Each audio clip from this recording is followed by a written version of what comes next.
performing live arts, it celebrates imperfection. I'm never on stage perfect.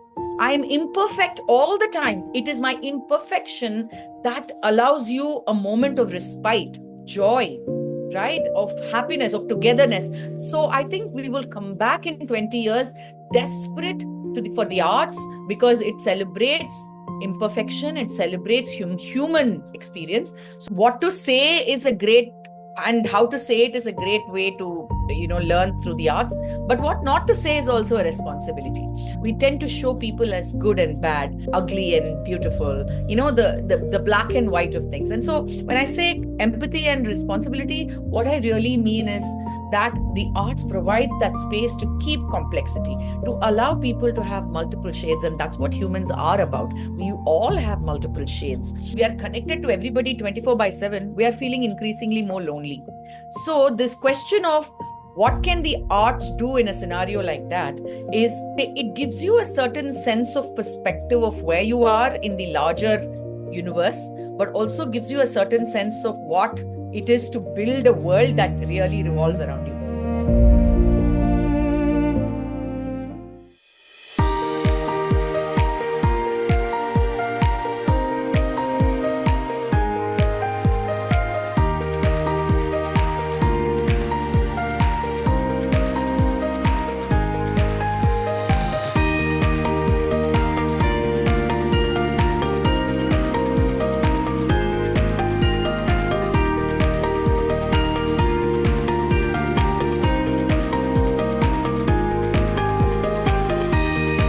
I'd like to now unmute our first participant.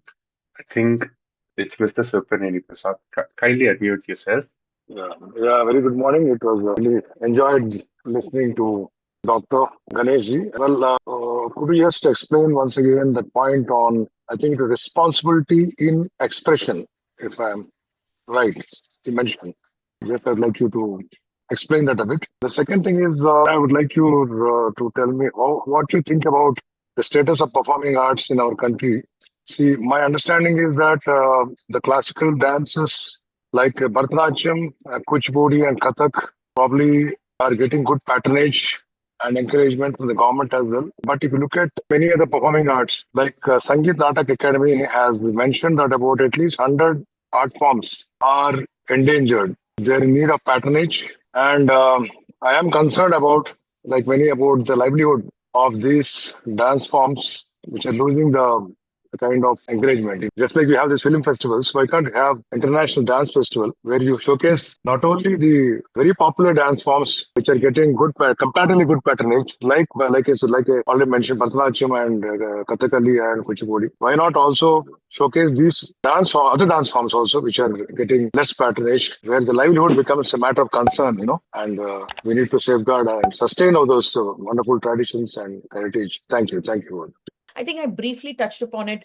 I mean, what to say is a great and how to say it is a great way to learn through the arts, but what not to say is also a responsibility. So how to say it, how to be diplomatic about it, how to be subtle about it, how to be generous about it. A lot of the times, for example, I'll give you an example from literature. I mean, if you look at the best of, let's take Kamba Ramayana, which is the Ramayana of Tamil Nadu. Now, one is supposed to think of the Ramayana as a story between Rama and Ravana, the evil and good and all of that. But in the Kamba Ramayana, Ravana is portrayed in such glorious terms, and he's described in a manner that it's not one is evil and one is godly. The characterizations are done so in a nuanced way, and it is often in life we miss those nuances. We tend to show people as good and bad, ugly and beautiful, the black and white of things. And so when I say empathy and responsibility, what I really mean is that the arts provides that space to keep complexity, to allow people to have multiple shades. And that's what humans are about. We all have multiple shades. So that's what I meant. To your next question about all the arts receiving patronage, absolutely, the Sangeet Natak Academy technically also is responsible for Burrakatha and any Vidhi Bhagavatam, any number of artists. So, I mean, arts. So it's not as if it's only for the classical arts. But I will tell you this in general, just by having a festival, international or national, for the arts arts is not going to thrive. The arts are going to thrive by a sustained engagement, love and interest and need that we find for art, because once one yearly performance where we get to see these arts and applaud is not going to feed the stomachs of those artists for the rest of the year. So we need a sustained engagement where every art form finds a role within its community, and we are able to create an interest in the community and a need within the community to engage with that art 365 days. I hope that answers your question, sir. Okay, we can move on. I'm going to unmute Mr. Shmuel. Kindly unmute yourself. Okay, thank you very much. Very interesting presentation about a very important topic. And I want to ask you next question. How, according to your opinion, in performing art can support protection on mental health and preventing mental disorders? How performing arts can help mental health and maintain good mental health and keep away from other mental disorders. About mental health, now it goes without saying, if the arts nurtures the body, the mind is not left behind. When I say that, there are now streams within the arts that are specifically focused on developing mental health, supporting mental health support, like somatic studies or kinesthetics or any number of streams within the arts, or music therapy for that matter. So there are so many streams within the arts that are working on therapeutic side of the arts. But arts at large, sir, generally, I think has the capacity. See, I think, expanding one's worldview is not very difficult and sometimes not very easy either. It's not very difficult because we live in a world which is filled with data. But you will also realize that in a world where, we are connected to everybody 24/7, we are feeling increasingly more lonely. So this question of what can the arts do in a scenario like that is, it gives you a certain sense of perspective of where you are in the larger universe, but also gives you a certain sense of what it is to build a world that really revolves around you. So both the macro and the micro really, I'm not suggesting that artists don't suffer mental health difficulties. I'm not suggesting that if you're an artist, you will have no mental health issues altogether, that your life is going to be perfectly healthy. I think all of us are human, and all of us need support and help from time to time. And just like medicines, just like any other therapy or any other sort of support, the arts also has the capacity. It's not as if you can go and do math. If you're a mathematician, you can do math for 1 hour and you'll feel better about life. That's not going to happen. What will happen is, if you listen to music, though, you will feel slightly better. So I'm not berating any discipline, but I'm just saying that on par with other therapeutic methods like counseling, like medicine, the arts also have a role to play. How much, how, and in what manner, that has to be to each person's requirement. But in general, the arts does have that capacity. Not all art, not all forms of art maybe, but mostly a lot of the forms of art that have that capacity. Thank you, ma'am. Ma'am, kindly unmute yourself. I'm Bhanumati I'm a PhD scholar in Sri Sadguru Vidyalaya, Madurai. I'm a Bharatanatyam practitioner. Apart from the human need, what is your take on ritual dance? Not a type of sadar, which is a dance which was mentioned in agamas, like a upachara. Bhanumati, who said sadar is not part of ritual, or ritual is not part of sadar? That too is sadar. Right? So this understanding that there was an agamic dance by itself is flawed. So when we say sadar, it is the entire tradition. But anyway, that's not the discussion. If you're asking about ritual dance, those were also practiced by humans in society. Ritual is itself discovered or created, not discovered, it was created by humans for humans. Right? So it was to build a society. It was to build a certain faith. It was to move in a particular direction, both communally, that is together, and individually. So it was the artists, the very same artists who performed Sadir or who performed in Kottagai Sadir will perform the Koil Sadir. The agamic tradition evolved from the performing arts. So it's a long history, my friend. All to say that the agamic traditions that you have, that you think pre-existed dance, that is another topic altogether. But no, the agamic traditions evolved from the practices of music and dance, which is even more fundamental, right? So remember that humans existed before even temples were built. That's the history that will put this in perspective for us. We built the temples, right? We were here before. Yeah. Thank you, ma'am. There's someone in the audience who wants to know, I think it's about your guru. Which state is she from? Because you mentioned matriarchy. I have many gurus. One of my first primary guru is KJ Sarasama, who Kalaimamani KJ Sarasa. She's, of course, I mean, she's Tamil, from Tamil Nadu, originally from Karaikal, but settled, and now she's no more, but lived in Madras all her life. I have other gurus who live in other parts of Tamil Nadu. For example, I have the Tiruvallaputtur Kalyani granddaughters, who are my gurus, who live in Kumbakonam. I have Viralimalai Muthukannammal, who lives in Viralimalai, which is down south, so on and so forth, right? So Sarasama, whom I mentioned, I think in the course of this talk, lived in Madras.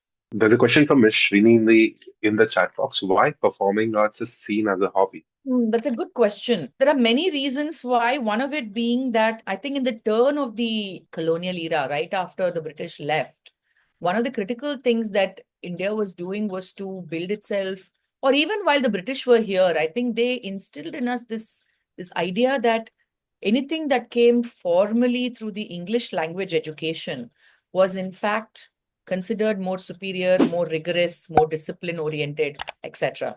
Right? For example, historians in the last 20 years have argued that writers like Kalhana, who wrote Rajatarangani in the 10th century in Kashmir, was already having a sense of historical chronology, while in fact history as a discipline developed only in the 18th century in the Western world. And when it came to us as history, the discipline, traditional historians or historical sense within this country was devalued, right? So similarly, the arts as well, I think, and I won't blame it only on the Westerners or the British or the colonial powers or English education. I will put it on all of humanity. And this is true of even the West. I mean, even in the West, often, although not as much as here, I think the arts at large are looked at as pursuits that are less serious, less rigorous, less demanding. But only we know that the body and the mind coming together and cooperating and being in line with yourself and attuned with the world in which you live is no easy task, right? So it perhaps is more rigorous and more discipline required to be an artist. However, because we have devalued it, the economic value for the arts has not been as much as, not even close, I would say, as the streams of sciences. And I think India as a nation, as we were building ourselves, we were at the cusp of wanting to be part of the industrial revolution, be part of the new scientific movement, be part of the new, green revolution, so on, where more and more I think the people who are part of this movement didn't see the presence of the arts in this. But for example, I'll tell you, even in the Green Revolution, and I spoke about this with Dr. M.S. Swaminathan sir when he was alive, I had the opportunity to just go to his office and sit with him and have this chat. And I said, sir, tell me, even in the Green Revolution, if you're encouraging families to do a certain kind of agricultural practice, is it not more prudent for us to wait to engage with their cultural practices? Because you can't change people and bring about huge mass change in communities without speaking to their cultures and their values. And he said, yes, that's so critical. I mean, one of the reasons why there has been a gap in that development often is because the people who take certain kinds of new developments to a community have no sense of their cultural background. So art, therefore, plays a critical role there as well. But because the country, and I speak of the country even as of today, if you look at the annual budget, how many of us check how much there is for the arts? There is such pittance. right? Because the arts are relegated to, as I say, entertainment, or when, a welcoming dance when a foreign delegate comes in because we want to showcase quote unquote Indian culture. Now, that sort of devaluation and relegation has really left us in the back foot for many, many decades. So that is why I think it's so critical for us to understand why we need the arts more than we love the arts. The love will leave it still at the doorstep. That's why. Thank you for that question. Thank you for the answer, ma'am. Hello, ma'am. Namaste. I'm also a Bharatanatyam dancer, and I want to know that how can I correlate historic and mythological stories, concepts to my students, specifically historic dance cultures, These are all brilliant especially. questions. Yes.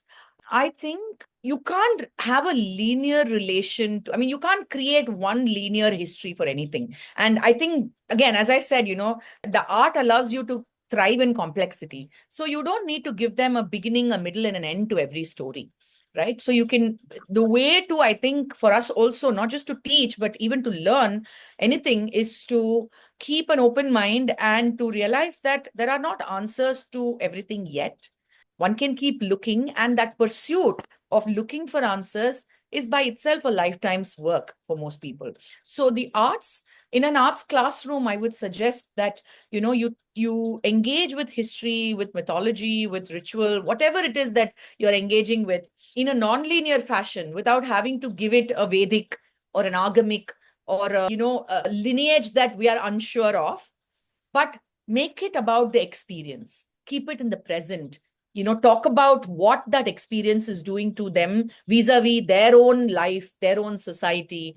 I think that kind of engagement will help a student of now who's learning now, a 10-year-old, a 12-year-old, who is bombarded with all kinds of ideas, right? I mean, they're not coming to our classroom with a virgin mind. They're coming with a lot of constructed ideas, learned, so it would be great for the teacher of art to allow them to plug them and their experience in the present, so that whatever you're engaging with, whether it's mythology or, can make sense to them. And if it doesn't make sense to them, you must allow for that as well. Because I have a student, a young child, who once, as I was teaching them about the Narasimha avatar, said, but that is so cruel.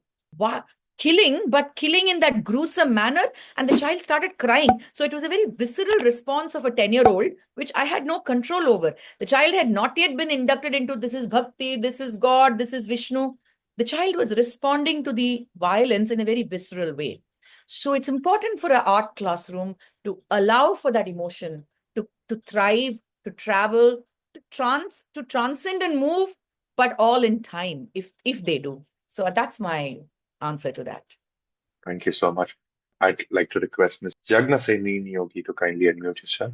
Namaskaram. Good afternoon, Akka.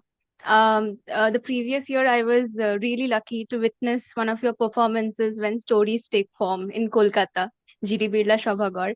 And we even spoke for 2 minutes. I also spoke to Padmasini after the performance was over because it struck a chord so much. I have been a disciple of Srimati Jalsha Chandra in Kolkata, and my academic discipline has been sociology, but I always try to connect sociology with dance, which I also take as a discipline, not just as a hobby. So, when you spoke firstly about values central to human development, and I was kind of reflecting upon the value of critical thinking and capacity to resist. And then towards the end, you also spoke about that arts do not promote rigidity, like what we express on stage might be taken differently by the audience, their own pace and understanding. But as Adia Kaktikar in South Asian Dance Intersections has mentioned, that there has been a centrality of hierarchy that has been present in Parampara legacy. So, how do we kind of navigate that thing which has been present as a social norm and internalized somehow to think about the newer, contemporary, emancipatory, not even new, maybe it has been present in Indian traditions, but how do we navigate between the two contradictory norms of capacity to resist and then the hierarchy? Such great questions. So many, though. I'm going to try and answer all of it in one go. Let's see how that works. So this idea of critical thinking, right? I mean, now I'll combine critical thinking with resistance because you've spoken about two distinct values, but also they're not quite. I mean, unless you have critical thinking, you can't even think if you want to resist, right? So I'll try to bring the two together for the sake of this response. I'm just thinking out loud, right? So you're talking about the hierarchies that are present in the arts. Now, nowhere, as I said about mental health, nowhere do I make a claim, and no one can, that artists are beyond the fallacies of hierarchies of society or the inequalities that exist between humans. Art is very much stitched within the fabric of the society.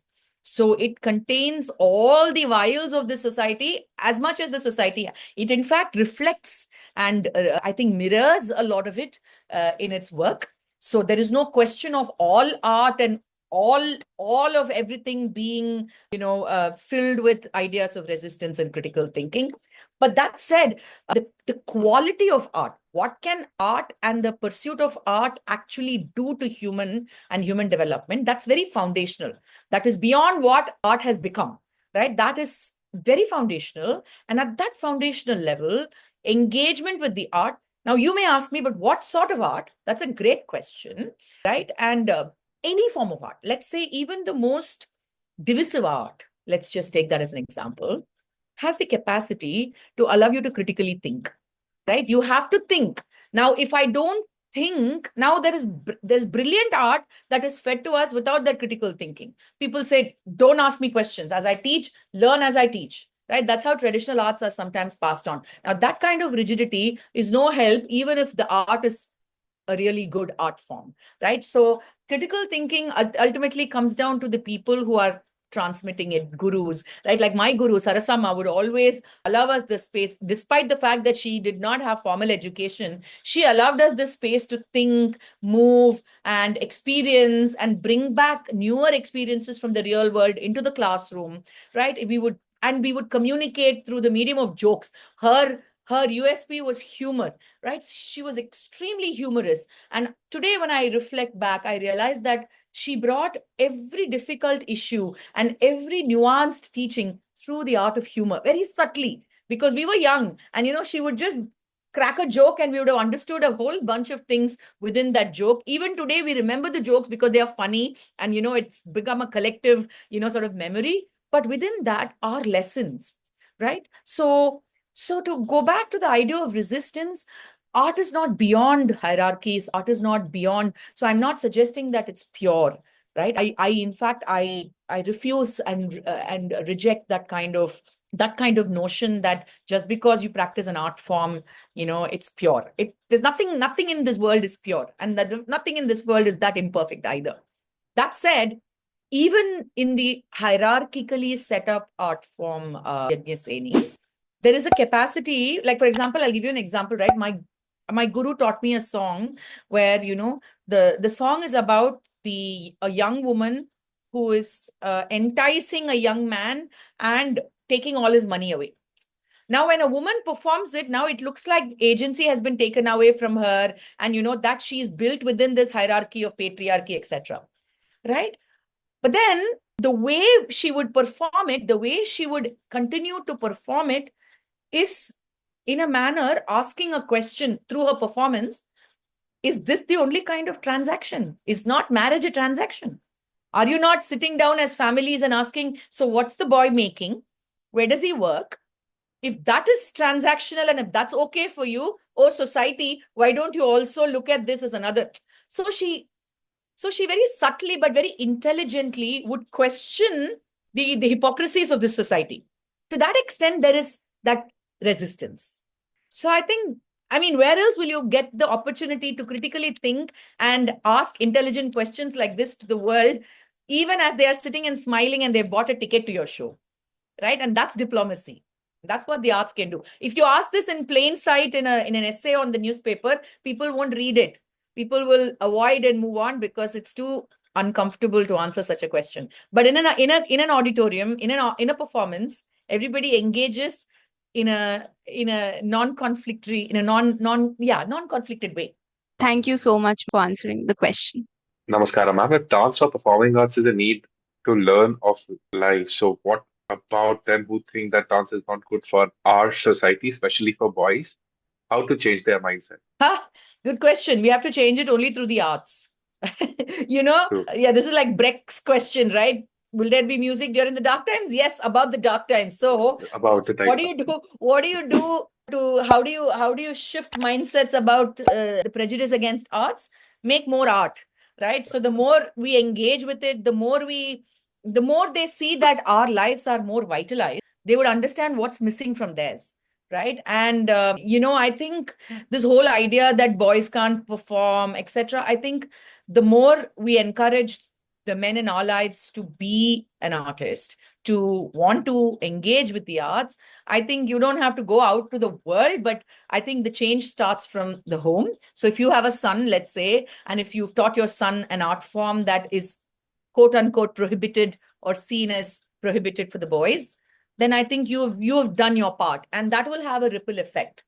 And that's how I think the arts, and it will have a great effect and great impact on your own son. So no need to worry. It's not like you're sacrificing him at the altar. He's going to come out of this very, very much benefiting. So I think that's the way we can move on. Yeah. Ma'am, when we speak about Indian fine arts, they are multilingual in nature, and I feel language is truly a barrier. How can we understand better and enjoy? I admire Javali, with Yeah. a Javan. lot storyboard element in it. How can we understand better and enjoy better? Right. So one of the things, again, the arts demand is also for you to build capacities, right? It places within your command things that you will expect to be fed with. For example, if you like a Javali, and if you go to Google and type the name of the Javali, it may give you the lyrics. And then if you don't understand the lyrics, you can cut and paste it in Google Translate and it'll give you the meaning. But it's not quite the same as you coming and watching someone perform that Javli, broken by the fact that, you would have enjoyed it even more had you known the language of Telugu, and then making an effort, a sustained effort over time to watch more and more Javalis and to learn the language of Telugu so that, one day you can actually enjoy both the lyrics as well as the performance. So the capacity building has to also, the art gives you that impetus, that push to capacity build. Yes, we are a multicultural, multilingual subcontinent and country. So what that demands of us is, for example, when I have to perform Sufi poetry, I will try and make an effort. And when I work with Jalaluddin Rumi's poetry, I did make an effort to learn Farsi. I learned all of the Ashtapadis, 24 of them, in all completely, because I was creating a performance on Jayadeva's Gita Govinda, right? And my students just now, I taught them, if I sat someone down and taught them the Tamil epic Silapadigaram, it would take them 5 or 6 years to learn something out of it in the original text. But here they were performing with me in a show, which was an entire theatrical evening performance on Silapadigaram. They came out the other end being able to recite poems from Silapadigaram in full. Now, so the arts demand that kind of capacity building, not just in the performer, but also in the audience. Right. So I would ask you to take this as an opportunity and learn more Telugu so that, you can enjoy the Javalis.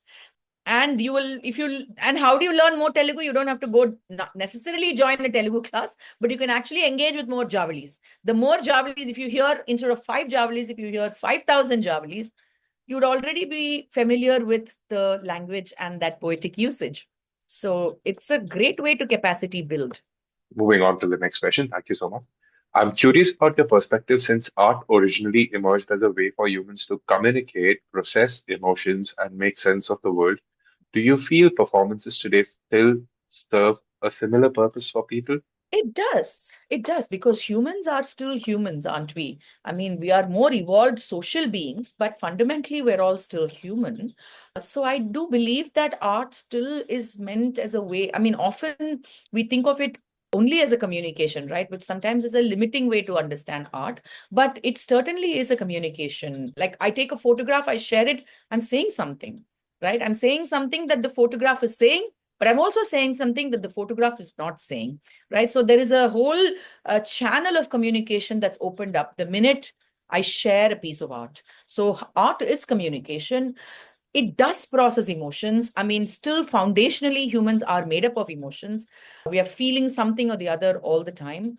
whether it's learned or whether it's imbibed or whether it is innate. Some of it may be this, that, and the other, but eventually we're all emotional beings. So art does process it. Does it make sense? See, you are right that we've layered it with so many other things today. Today, art is political, art is this, everything is there. But art has always been political. Art has always been cultural. Art has always been an identity. But art has always also remained foundationally communicative, emotive, etc. So these two layers don't necessarily contradict, but I think they coexist. And that's my opinion. Thank you. Thank you so much, ma'am. I'd like to ask one question from my end. So I have grown up in the Fine Arts College of Baroda, MS University Fine Arts, and I've grown up amongst painters, dancers, musicians, singers, poets. And what I've seen in the last 20, 25 years or so is certain amount of conservatism or certain kind of conservatism conditioning coming in, because of which a lot of people from other countries have stopped coming to Indian fine arts colleges to exchange cultural art and values. And it's slowly becoming narrower. Like when I was younger, I'd see a group of bohemian looking people. I was 8 years old. I'd see a whole bunch of them sitting at a say 5 rupee tea stall and sitting and sketching, singing, jamming, talking to each other, reciting poetries. And now I see a very different thing happening. People just playing loudspeakers, and I mean, there's no talk. There's always a feel of competition, Yeah. unnecessary competition there. Do you think it is like that, or is it just me? Like, has there been this conservatism coming in the last 20 years? And if so, is it a loop that will get over? Now you're asking me to play astrologer, but but what a brilliant question. I mean, you're absolutely right. I think we have become, at large as a society, more identity oriented, right? We are so stuck up in our identities that this is mine and that is yours and this is not yours, right? And by doing that, what we have managed to do is, as you rightly say, alienated others who might be interested and through whose patronage only the arts can thrive, right? If the world stops caring for you, basically, that's it. You stop existing, right? Without understanding that, I think we have fed this poison of hyper identity existence, because of which the arts has definitely suffered, right? Because arts are innately multicultural, they are innately shared, they are innately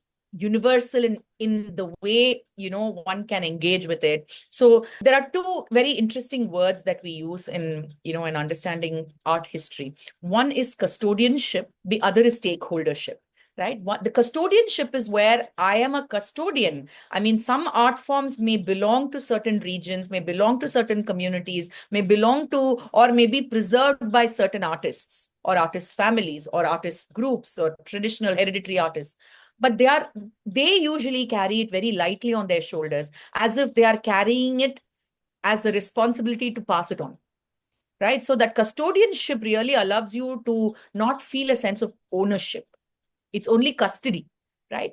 And stakeholdership is where the entire community, irrespective of whether you are getting to perform it or you are getting to learn it or whatever, you hold a sense of engagement and belonging to that form. So whether you are sitting in a tea shop or whether music, there is that engagement with the art at all times because you think it belongs within your community. You're a stakeholder.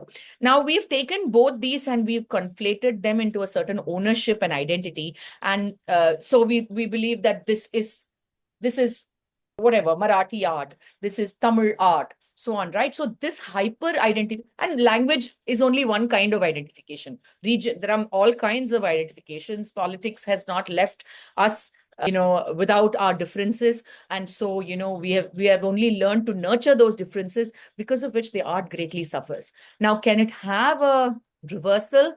Maybe not a reversal, but I think with the leveler like mechanization and AI, I think a lot of these hierarchies are can be ironed. Not all of it, but some of it, right? Can be ironed. And it can bring back this desperate need for the arts. I actually foresee in 20 years, like people who are drowning underwater, coming up for one breath of air. I feel humanity is going to come up, finding it hard to breathe from this mission world, to seek a human experience that is real, that is imperfect. We have glorified perfection to such an extent in this world that, if you're not perfect, you're not it. You're not allowed to survive. Yeah, we don't appreciate imperfections enough. Yes. And the arts fundamentally, particularly performing live arts, it celebrates imperfection. I'm never on stage perfect.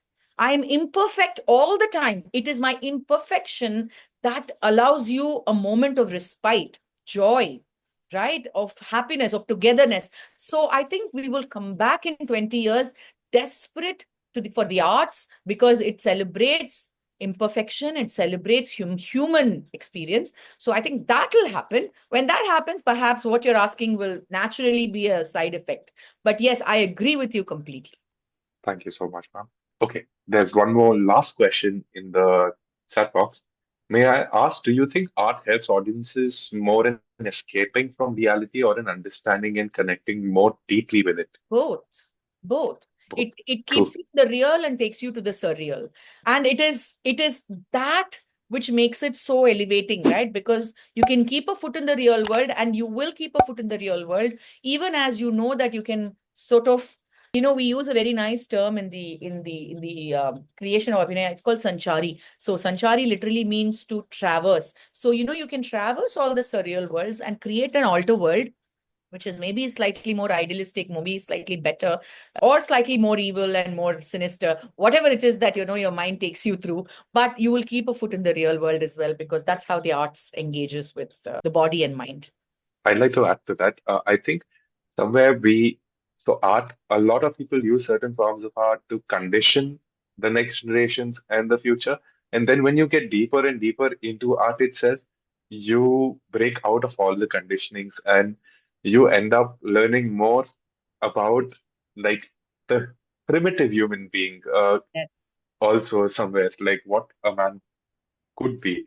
So yes, it gives us a better understanding about ego, like in terms of words. It gives us a better understanding of what is duality, singularity, and all of those things. And yeah, also helps us be away from it, look at it from a third person perspective, while it is also happening in the real life. I'd like to thank you from the bottom of my heart again for giving us your time and the knowledge